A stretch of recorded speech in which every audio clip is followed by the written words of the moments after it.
Good morning. I'd like to welcome you back to our third Anchored in the Word morning reflection and hope that you're having a great week. And we're at the midpoint in our week.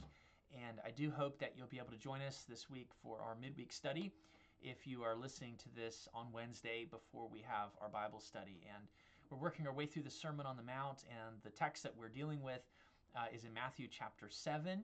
And this will be our third part to that study. To the section that we were looking at, and it's dealing with the issue of getting biblical wisdom. And we're really trying to break down this concept in a very practical way. And so hope that you can join us for that if you're able to. Let's go ahead and take our Bibles out and turn to Luke chapter 15, and we're going to read verses 1 through 10 together. And then we're going to kind of examine the content a bit to consider the parables that Jesus is teaching and what he's communicating in those parables. So here's the text, Luke 15, verse number 1. Here's what it says. Then drew near unto him all the publicans and sinners for to hear him. And the Pharisees and scribes murmured, saying, This man receiveth sinners, and eateth with them. And he spake this parable unto them, saying, What man of you, having 100 sheep, if he lose one of them, doth not leave the 99 in the wilderness, and go after that which is lost until he find it? And when he hath found it, he layeth it on his shoulders, rejoicing. When he cometh home, he calleth together his friends and neighbors, saying unto them, Rejoice with me, for I have found my sheep which was lost. I say unto you that likewise joy shall be in heaven over one sinner that repenteth, more than over 99 just persons which need no repentance. Then the second parable states this, Either what woman having 10 pieces of silver, if she lose one piece, doth not light a candle, and sweep the house, and seek diligently till she find it? And when she hath found it, she calls her friends and her neighbors together, saying, Rejoice with me, for I have found the piece which I had lost. Likewise I say unto you, there is joy in the presence of the angels of God over one sinner that repenteth. Now, as I've mentioned throughout this week, there are 3 parables that are given in this text. And each of these parables is meant to reveal the immensity of God's grace.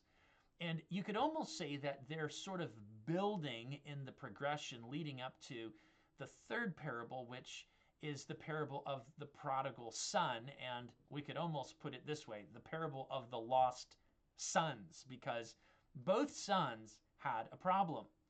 And what I want us to do is take each of those parables and just consider the content and the intent behind it so that we can see what Jesus is driving at.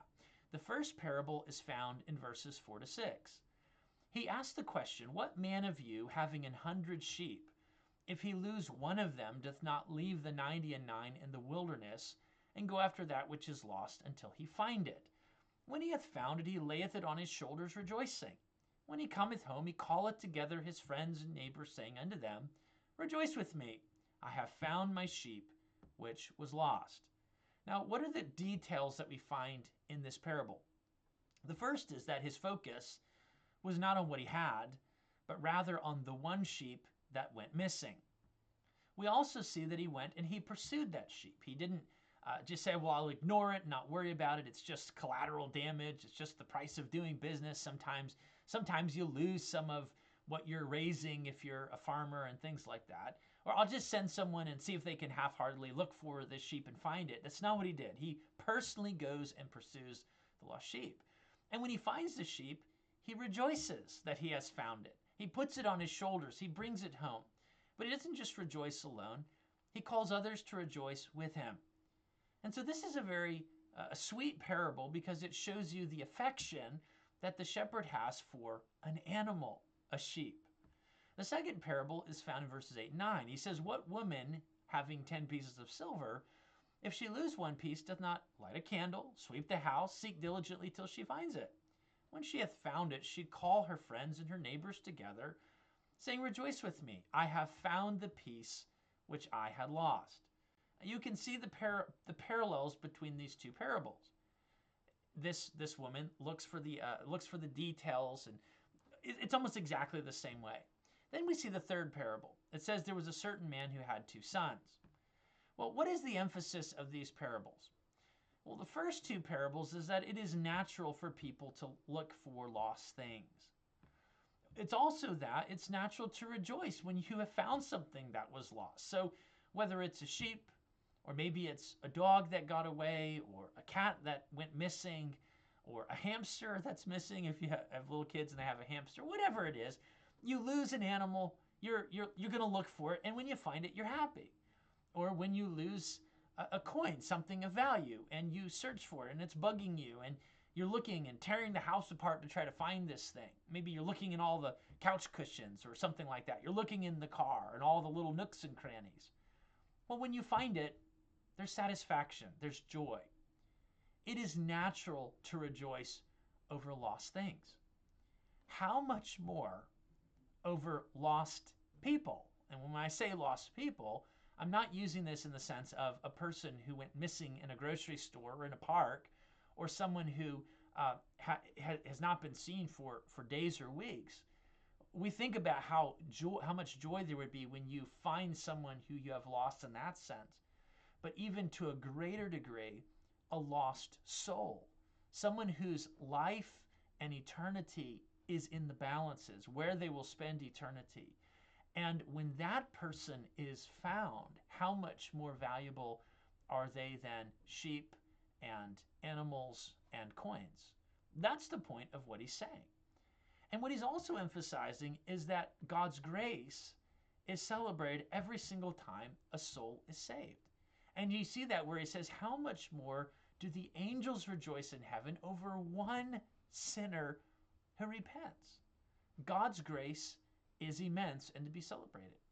And then the third parable, which we're going to deal with in far greater detail next week, is that God's grace is incomprehensibly good. And it defies even the best natural inclinations of people. So here is this son who turns against his father, disrespects his father, wastes all of the substance that his father had accumulated over the course of his life. He wastes it on sinful and absolutely unspeakable things. And then he's at the bottom of life. He has nothing. He's literally about to die in a pig pen. He comes to his senses and his father receives him. What is this all about? It's showing that God's goodness is something that it even goes against our best inclinations. It is so far beyond our natural expressions of kindness that it's something that even makes us uncomfortable sometimes when we see it. And that's what's being expressed by the Pharisees and the scribes. So when we think about these verses, we need to recognize it's about celebrating the grace of God. It's about talking about how God's ways and our ways are different. It's about helping us to recognize it is natural and normal to rejoice when things are lost and found. And it's even more natural to rejoice over the salvation of a soul, an image bearer, than over finding an animal or a thing. And so I hope that this morning, as you reflect on this, or whenever you listen to or watch this video, I hope that you will think about the value of souls, and you'll rejoice in God's grace as it's being demonstrated in the salvation of souls. And I also want to say, have a great rest of your day. Hope that you'll join us tomorrow as we continue developing what we find in this text. I hope that these things are encouragement to you. If they have been, take a moment to share that, either in a comment in the comment section, or perhaps share the video with someone who you think could be benefited by it. And Lord willing, we'll meet again tomorrow. Have a blessed day. Bye now.